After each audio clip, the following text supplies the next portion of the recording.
fingers over the thing. No, it's not? Okay, great. All right, so, I mean, most people would want to talk about the most important thing, which is family and relationships, but I'm not going to do that. I'm going to open with jobs. Jobs that I have had. And here begin the stories. My mother believed in giving us freedom and letting us have our childhood. So growing up, I pretty much didn't have regular chores. And you know, I remember I had to wash the dishes, I had to mow the lawn, but it was like intermittent. You know, it was like, kid, he better learn something, and then I have to do the dishes like once, and then we'd kind of go back to our slovenly ways, I guess. And but I certainly didn't grow up to be a slob. I am neat. I do put away my clothes, and I like things orderly, as is evidenced by the studio, wouldn't you say? You know, everything is really relatively organized here. And but come age 16, it was a summer of my, no, so I had jobs before that. So age 16, my mom said, and she's a single mom. My father left us right around when I was 13, which is another story, by the way. And so long around age 16, Mom said, it's time for you to get a job. So my first job was at Taco Bell. And oh yeah, a series of fast food restaurants. And I have to say, that's a great place to start. So my first job was at Taco Bell. And a friend of mine was the fry boy, which is where they fry up all the taco shells. So they come in early in the morning, they fry up all the taco shells and everything for the day. And he said he was quitting, so I applied for the job. And I found out that I was the only person that applied. So they called me up, set up the interview, I go in, and she's like, so why, you know, would you want to be part of the Taco Bell team?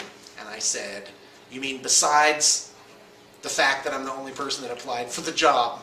And she's like, yes, besides that. And so I got the job as Taco Bell fry boy. I lasted maybe 2 or 3 months there. It really wasn't. But in teenager time, that's a long time, right? You know, like if you're going out with someone for 2 months, that's a lifetime basically. You're going to be together forever. And so yeah, teenager time is like stretched out. And so basically, yeah, I had 2 managers, one whose name I can't remember. Why can't I remember the nice one? She was so kind and very tutorial about, you know, how she went about things. The other one was hard. So that probably means, and her name was Lindy. And she was probably the better of the 2 managers. I don't know how, but I have to acknowledge that I was looking at things with a teenaged brain at the time. So, yeah, one day, and I was so hungry. I had holes in my shoes. God, what was the, was I out on my own? Because I was out on my own at a young age, like paying my own way. Effectively emancipated by the time I was in my senior year. So anyway, I had holes in the bottoms of my shoes. So, because I remember, like, I had to clean off, like, scrub off the oil stains in the drive-thru, right? When I hosed them down, the water would get into my socks or the holes in my shoes. Oh yeah, pathetic, right? And so with my first paycheck, I bought a new pair of shoes. Yay for new shoes with no holes in them. And so yeah, I was always hungry, so I was picking food out of the walk-in room, just like olives, tomato here and there. And yeah, benefit of hindsight, probably illicit. But at the time, boy, I was just starving. And I remember one day I was stirring the giant pot of beans, refried beans, and I don't know what came over me, but I pulled that spoon out, huge spoon, and I just went, ow. And I look over, and there's a woman with her 2 kids in line, and she's going, because I put the spoon back in, right? And she left with her 2 kids. But of course, being 16 and not really having a lot of That's what I'm looking for. Self-awareness, maybe. I really didn't think too much of that. So yeah, it was the year of the Super Bowl Shuffle. The Cleveland Browns for the Super Bowl put out like this little silly rap song. So I made up one called the Taco Bell Shuffle, and I don't know, that got some yucks around there. I don't remember the words to it, of course. But eventually I quit, and I'm ashamed to say that I left the fry gloves in an obscene gesture underneath the fry pan. So yeah, not really my finest moment for my first job. Summer of my junior year. Summer rolls around, and Mom breaks me the bad news, which is, guess what? You have a job. She worked at a mill. My mother broke her own body to provide for us. She worked double shifts at the mill when necessary. I remember one day her car got repossessed, and she was just in tears because she was doing everything she could to support herself and 2 kids. And she worked at Special Products of Oregon, and she was a woodcutter. So like the beam would come by, and she had like a circular saw, and she would have to cut out the knots out of the wood planks, and then cut them to certain lengths, like 16 inches, 18 inches, like 2x4s, basically. And then they would drop onto a conveyor belt, and then they would go down, and then a bunch of workers at the, downstream, so to speak, would have to sort them into bins. And that's where I started. So the summer of my junior year, I learned what it was like to really work and really have a job. And that was a pivotal moment in my life. So best thing she ever did for me was inform me I was now working full-time at the mill. I worked swing shift, so that was a magic time to get home at like 10 or 11 at night, and it was just like cooling off in the summer, and to hear the crickets and just be blissfully exhausted from work. And let me tell you, a month in, I was pretty cut, because they moved me to stacking 2x4s, which was my second job there. For a while they had me on beams, but I think it was a joke on the part of the foreman that it was like these giant burly guys, seriously like biceps like this big around, with the beams like we have here, right? And they'd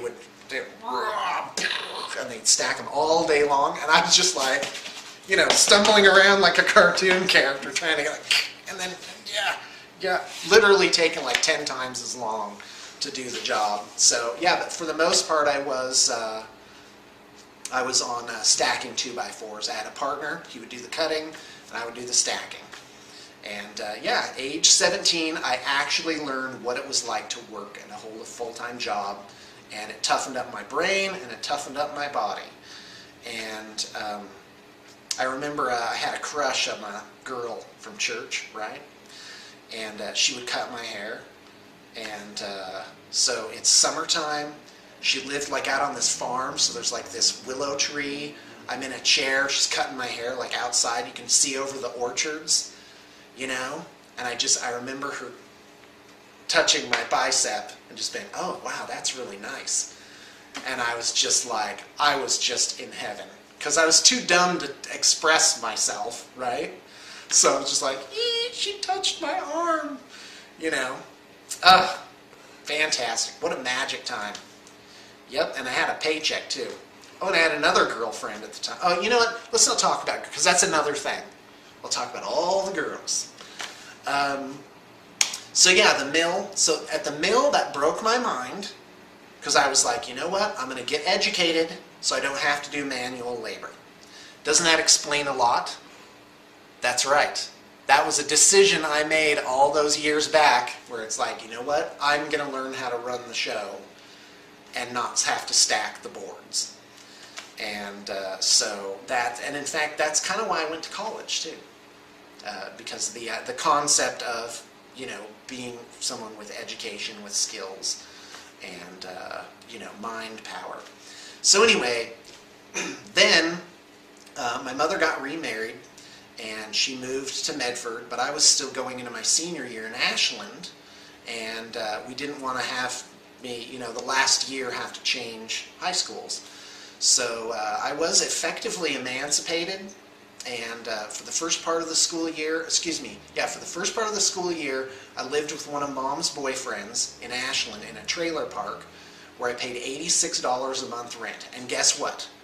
Rent money not forthcoming from home. So what did that mean? It meant after school I would go to my job at McDonald's. Aha! Job number 3. McDonald's. Oh man. So I get in there and they're like, oh good, you're skinny. And it turns out, have you heard this story? It turns out, oh great. So even people that don't know me that long have heard the stories multiple times. So it turns out, that one of my jobs was to crawl underneath, not the tables, mind you, but to crawl underneath the benches in the booth where there's a gap this big, and it's like greasy under there, and then the dust bunnies get in and get kind of trapped in the grease, so it's kind of like some old dude's hairy chest down there. It's all kind of gross, and I had to scrape the gum off of where people had leaned over and stuck their gum on the bottom and clean that out. So like I'd be on my belly there just scraping and scrubbing, and the guy, because the booths were next to the bathroom, so the guy with the mop bucket would kind of roll out of the bathroom and be like, oh, that poor bastard. Glad I'm not him.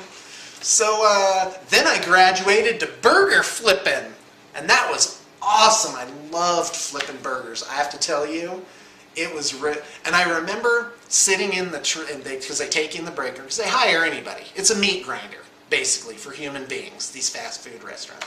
Which is great, because that's what they need to be. They made a job that's so simple that effectively dumb teenagers can make it there and actually get the hamburger done right. Because everything beeps and kind of shows you what to do. So I'm in the break room, and in comes Honda. That was my supervisor. Yeah, a gal named Honda, believe it or not.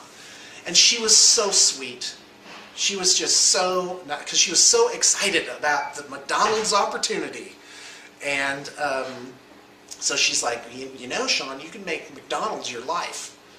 And I'm pretty sure I snorted a little bit, which is perhaps unkind. Like, are you kidding me? So they did the training videos. That's when they invented the clamshell. That was a new thing, because it used to be literally flip the burgers, but then they had a thing where you put it on top and it would bake both sides at the same time, and it would go deet, and a little light would come on and be like, "Burger's done." Arr! Can you stick it on there? I remember I was whistling one day, and a little piece of spit flew out and plunk right onto the burger, and I was faced with a moral choice. And in fact, through all these videos, you're gonna find out that maybe, your grandpa isn't exactly a paragon of virtue. So I just squirted some special sauce on top of it and called it a day. But the important thing is I learned a lesson. The lesson I learned is you can't trust food that comes from other people. And then, so I graduated from burger flipping. So just the context here is I lived in a trailer park in a little bedroom, paying $86 a month for my rent, subsisting on peanut butter and jelly sandwiches. Basically donations from the ward, where I would open the fridge and there would be milk, bread, peanut butter, and jelly. And I'd make like triple deckers and just drink the milk right out of the thing. When you're a teenager, you are hungry all the time. You are starving. Oh, and one treat was at the end of the shift at McDonald's, they would clear out the ice cream machine. So Honda would fill up like giant cups of ice cream, and we would just eat that ice and caramel and just pour in this stuff. And yeah, but I was really on my own the first part of my senior year, and then later I moved in with a family from the ward, the Georges, God bless them. That's another story. And so yeah, that was my job at McDonald's. Had it through my senior year. Don't remember the exact times and dates, but oh, and they moved me to register. Ah, now I'm on the register. I loved the and that's where I learned something about myself. And you know what that was? I like people. I couldn't get enough of them. Like when you're supposed to give people a cheery greeting, didn't have to force that. It was fantastic. Where I was like, "How are you today?" It was awesome. Yeah, complete psychopath for cheerfulness. And yeah, register was a thing for me. So anyway, after that, like as I mentioned before, I graduated, moved to Southern California, and I got a job as a security guard, where I was possibly the worst security guard ever. They, yeah, security guard. It was pretty pathetic. They take you to like a little school. Like they were desperate. They were just taking people with a heartbeat, you know. Oh, and that's a theme too. Most of my jobs I got basically because they were taking anybody. You know, they were like, pulse, check, you're in. Get into the training room. So they told us about citizen's arrest, about observe and report. They gave me a uniform. I had to buy my own uniform. I'd take the bus. You know, this is Southern California. Palm trees, smog, and salty air. And it was magic. I had a great girlfriend. It was, you know, the boardwalk, swimming, you know, putting on tanning lotion every day. I was a bronze god basically that summer. But at Circuit City, yeah, I was pretty bad security guard. You're supposed to just walk around and look like you're alert, like to be a deterrent. You're not supposed to arrest anybody or do anything like that. And I remember these two hippies were coming out with like a shopping cart full of stuff. And, guy, do I want this to be on the permanent record? You know what? You deserve to know about this. So these two hippies come up with a shopping cart full of electronics, right? And I'm like, oh, can I see your receipt, please? Because I'm supposed to check the receipt. So I pull out this receipt. The receipt is obviously not from that day. Like they didn't get this receipt 10 minutes ago. So I open up the receipt and I kind of panic. Like, you know, the moment of truth has come. You know, the villains have arrived. What will the superhero do? I'm like, looks good. See you guys later.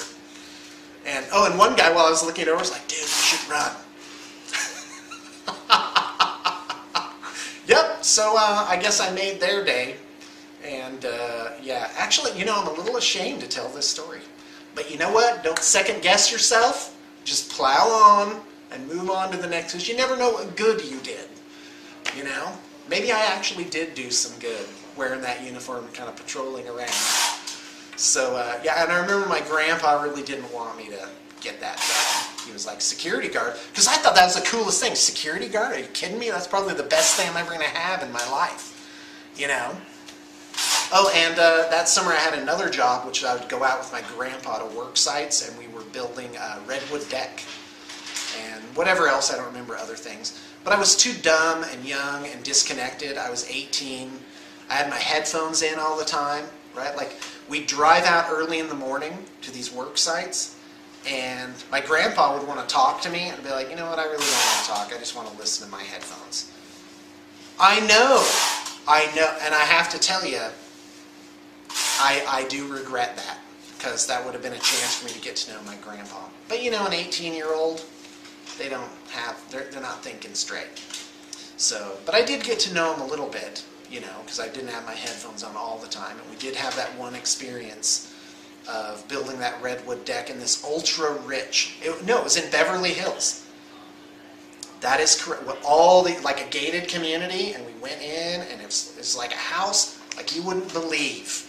And I was just like, wowzers, this is great. So yeah, I got to see, my life is like this great sort of spectrum of experiences. Alaskan outback, that's as poor as it gets, right? No electricity, no running water, no medical services. Like if you get hurt out there, yeah, you're on your own. And then building redwood decks for the ultra rich in Beverly Hills. So yeah, I went back up. I worked at a gift shop called the Unicorn, which is, you know, I wouldn't say a tchotchke shop, because they had eclectic stuff. That's what it was. Like they'd have like $800 nutcrackers in there. Like, yeah, like really high-end stuff. And that's where I learned to dress up, have kind of a butler-like demeanor. I've always had poor posture, by the way, as you can tell. My wife's like, tries to get me to roll my shoulders back, right? Does that look better? No, it doesn't look better? It looks unnatural on me, doesn't it? Yeah, it's really unnatural. Yeah. Back to, Throg no like good posture.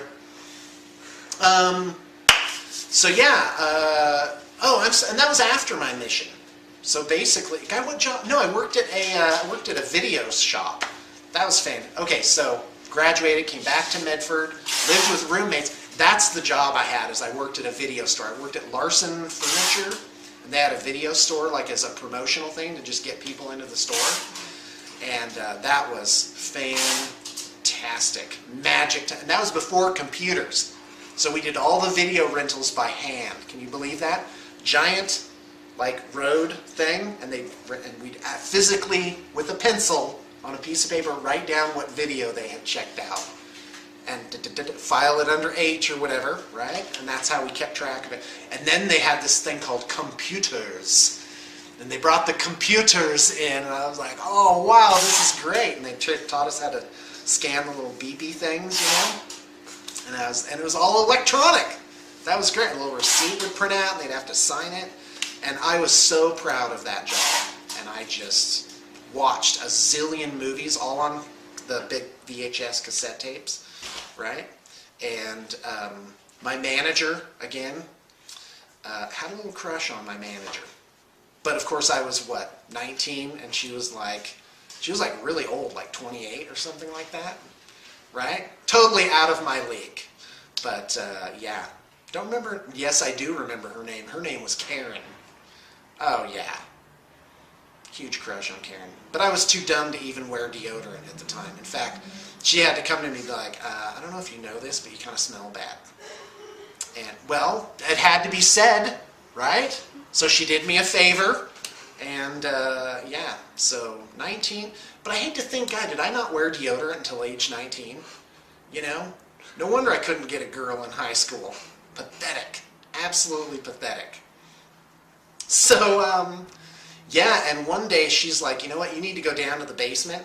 And it was like concrete steps, all dusty and gross. And down there was the detritus, excuse me, the detritus of like 5 years. Like crustified, gross, old stuff. Little one bulb light kind of swinging around. And yeah, she was like, you know what, Sean, I need you to organize all this stuff. Now, and because at the time I was like, oh, Karen likes me, she's giving me a special job. But the truth was I was the grunt. Oh, and it was all girls that worked there. I was the only guy there. Yep, but not a single date, mind you, during this entire time. Yeah, doesn't help to not have good hygiene. So, oh, and by the way, those girls would put on Top Gun, like all these man type shows, you know. And when the volleyball scene came on during Top Gun, they would all stop what they were doing and just stare at it like all slack-jawed, and I'd just be like, you guys are pathetic. Beep, beep. So, there you go. Didn't understand a thing that was going on. Oh, hold on. So that is, I learned something important there, which is I'm good at organizing stuff, because I enjoyed being in that basement, throwing stuff out, organizing the good stuff, and Karen liked my job. She patted me on the head, and I was thrilled, absolutely thrilled. Guys, should I name names? I wonder if later on I'll become like really important or something, and people will go like study my life and find all these people, you know? That's not going to happen. So yeah, that was Larson, and I was single with roommates, kind of our own, you know, our own pad, the bachelor pad. I went home every night after work to crushing loneliness. It was brutal, absolutely a miserable time. But I had a good time at the video store. And then some people that patronized the video store, they were the owners of Raven Maps and Images, the Beards. Those guys were awesome! And they thought I was a hard worker, always helpful, and they were like, we want you to work for us.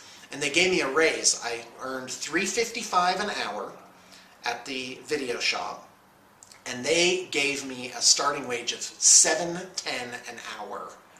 Kablam! That's double, folks. They doubled my wage, and I was on top of the world. Didn't have a car, by the way. Maybe that's why I couldn't get a date. I had my bike. I would bike over to the girl's house and walk them to wherever it was. No, I didn't even do that. Weren't you listening? I didn't have any dates. So, yeah, I was a map warehouse organizer person, and that was quite an experience. And the owner taught me some things. He taught me about how to charge the right price for a good product. He explained that to me. And he taught me that if you want good people, you have to pay as well as you can. He said, because he recounted a story from his childhood. Ah, Shahrazad, a story in a story, where he worked at like a burger stand, and he was there early. No, he saw some other worker there. Ah, Shahrazad. And basically he was there on time. He improved processes. He did all these great things and was heads and shoulders above the rest of the workers. And he came in and he said, "Can I have a raise of $0.05 an hour?" And they wouldn't give it to him. And so he quit. And so the philosophy at Raven Maps was find good people and then pay them well and keep them on. And so it was really quite flattering that they came to me and picked me out of the video shop and put me in charge of something. And I learned something about myself, which is I'm good at organizing things and I'm good at acting independently. Because I wrangled that warehouse into shape. It was alphabetized, cleaned up. I made that into my domain. And I actually improved packing methods that when I went back to work over the holidays there a couple of years later, they were still using the methods that I invented. Because they was like giant maps, and you had to roll them up and put them into tubes. Well, what happens? Crunch, the end of the map gets crunched, right? So I invented a way to pack them so actually a flap, 2 flaps would come up and hold the map in place. So even if the paper got crunched, the map end would never hit the end of the tube. Cool. But yeah, and a pallet jack, learned how to organize a pallet jack. All the bums from the local park would try and come up and sell me stolen merchandise. Yeah, because it was next to the public park. Yeah, it was pretty bad. And then I went on my mission, and when I got home, I worked for Food for Less, which I renamed to Work for Less, which I renamed to I Couldn't Care Less. And so what I learned from being a bag boy at age 23 at Food for Less, yeah, you should furrow your brow, pretty pathetic. How did I ever get married even, right? Again, not too many dates going on during this time. And hold on a second. What I learned there is don't just take the first thing that comes along. You gotta be ambitious. Stuff isn't just gonna fall into your lap. So I got ambitious. I went downtown Ashland, which is, I'm like, you know, where do I want to be? I want to be back in Ashland. And so that's where I worked at the Unicorn, where they taught me how to stand straight. Oh, and important thing I learned at Unicorn Gifts, and by the way, that's where I was working when I met Tammy. The important thing about working at Unicorn Gifts was, go ahead and start. Oh yeah, see, you're moving up in the world. Yes. So I learned, because one day these people came in and they said, can you tell me the price on this nutcracker? So I took it down and I'm like, oh, it's $400, right? And then when they were gone, the owner, Marilyn, came up to me and she said, Sean, always say the price with a straight face, as if it were nothing. And she said, because those people that just left, those guys are millionaires, right? You just don't know. Because nowadays, millionaires don't dress up. They just wear a t-shirt and jeans like everybody else. So they taught me to say the price with a straight face. This is how much it is. That's how much it's worth. And how to pitch the virtues of a product, to be knowledgeable about, oh, this nutcracker was painted by such and such company from Germany. Their origins date back to the 1600s, etc., etc. And so those people were good to me. So all of my jobs were a succession of people that were mentoring me how to be a better person, how to get skills, and how to amplify my vision of life. Like, aha, stacking 2x4s really sucks. You know, and I saw people who had been at the mill that were like lifers. And that's fine. That is what they wanted. That's what made them happy. That's what worked. But everyone's got to kind of find their own place of what is right for them, a vocation that is right for them. And not just that, but right for the particular point in life that they are. Which is why I think things that are like fast food are so great, because that is right for someone who's 14, 15, 16, 17 years old, and will give them kind of an insight and some skills on how to, you know, well, you start out not knowing how to make a burger, now you know how to make a burger. Now you know how to be somewhere for 4 hours doing the same thing and actually get, you know, a work ethic. And then I went, I was going to college. Oh, and by the way, next door there was a clothing, kind of a hippie type clothing store called Sister Moon. And I actually went out with the girl, one of the sales girls there for a while, right? So I've always been very outgoing. So I say I never had dates. The fact is I had dates. I just didn't really know how to put a relationship together or to express myself correctly. You know, to say, I like you, will you be my girlfriend? If I had just known that, I would have been doing great the whole time. You know, just out with it. But, so anyway, then I started dating your mom, and I bought her a dress from Sister Moon that I picked out. And she only wore that dress one time. And that was for Halloween as part of her costume. Because that dress was, it was basically, I picked out the dress I wanted her to see her in, rather than something that she would like, because I really had no idea. It was white, and it was like a barmaid's outfit, effectively, with like some kind of lace-up thing, you know, in the front. And I thought that was pretty fantastic. That was pretty bad. Is it the thought that counts? No, it's the gift. The gift matters, what it is. And so after that I went to college. I had college jobs where the government reimburses the college for, what's that called, work-study programs, which is ridiculous because like most government programs, it just invites abuse, which is they didn't care if you got anything done. So I worked at the college library, again, changed my life forever, and my job was to take the books and put them back into the places where they were supposed to go. But they really didn't care. They basically gave you the nod to be a slacker on this job. And it took me a long time to put a cart back, because I would stop and I would read. I would speed read all these books. So effectively I became versed on a broad variety of topics just from reading. Like, I'd be putting these books back, and if something was interesting, I would actually stop for maybe like 10 minutes and just kind of speed read through the interesting parts and then put the book back. And I probably, because they were retrofitting the whole library for earthquake, to earthquake proof it, so they were putting like giant struts inside the shelves. Well, guess what? That meant all the books had to come off. So I probably touched every book in a 3-story college library at least one time. And that's what we would have to do. I'd have to take books from here and move them down to the next shelf. And so actually, with the benefit of hindsight, I probably did work my buns off at the library, because I read a ton of stuff that I remember to this day. And the gals at the library were so nice. And yeah, that was quite memorable. But my wife wanted me to get a real job, because I only brought home like $300 a month, which was pathetic, if that. You know, I should have been working the whole time. Then I had my game shop, which I thought was a job, but it wasn't really. It was just a hobby. And then I became a teacher. And so there was those years, which I guess we've run over time now, so I'll have to get back to that next time.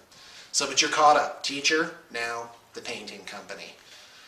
That's all the jobs I've had.